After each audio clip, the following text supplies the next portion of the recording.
Hi friends, ఎలా ఉన్నారు? అందరికీ నమస్కారం. ఈరోజు బంగారం మరియు వెండి ధరలు ఏ విధంగా ఉన్నాయో తెలుసుకుందాం. ఈరోజు బంగారం మరియు వెండి ధరలకు సంబంధించి గుడ్ న్యూస్ అయితే రావడం జరిగింది. ఈరోజు అయితే ఏపీ మరియు తెలంగాణలో బంగారం మరియు వెండి ధరలు ఏ విధంగా ఉన్నాయో తెలుసుకోవడానికి మీరు తప్పకుండా ఈ వీడియోని లైక్ చేయండి.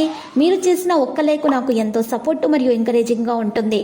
అలాగే ప్రతిరోజు ఖచ్చితమైన సమాచారం తెలుసుకోవడానికి గోల్డ్ న్యూస్ రియల్ ఛానల్ని సబ్స్క్రైబ్ చేసుకోండి.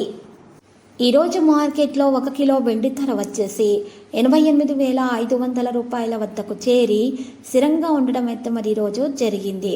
అదేవిధంగా మరి ఈరోజు మార్కెట్లో 91.6 కేరింగ్ గోల్డ్ ధర వచ్చేసి 75,845 రూపాయల నుండి 213 రూపాయలు పెరిగి 76,058 రూపాయల వద్ద చేరడం జరిగింది. ఈరోజు 10 గ్రాముల 24 క్యారెట్ల స్వచ్ఛమైన బంగారం ధర వచ్చేసి 73,250 రూపాయల వద్దకు చేరి స్థిరంగా ఉండడం అయితే ఈరోజు జరిగింది. అదేవిధంగా 10 గ్రాముల 22 క్యారెట్ల బంగారం ధర వచ్చేసి 67,150 రూపాయల వద్దకు చేరి స్థిరంగా ఉండడం అయితే మరి ఈరోజు జరిగింది. ఇలాంటి లేటెస్ట్ న్యూస్ అప్డేట్స్ కోసం మా ఛానల్ని తప్పకుండా లైక్ చేయండి మరియు మీ ఫ్రెండ్స్ తోటి షేర్ చేయండి మరియు సబ్స్క్రైబ్ చేసి రెడ్ కలర్ ఐకాన్ని ప్రెస్ చేయండి. మరవకండి. Thank you.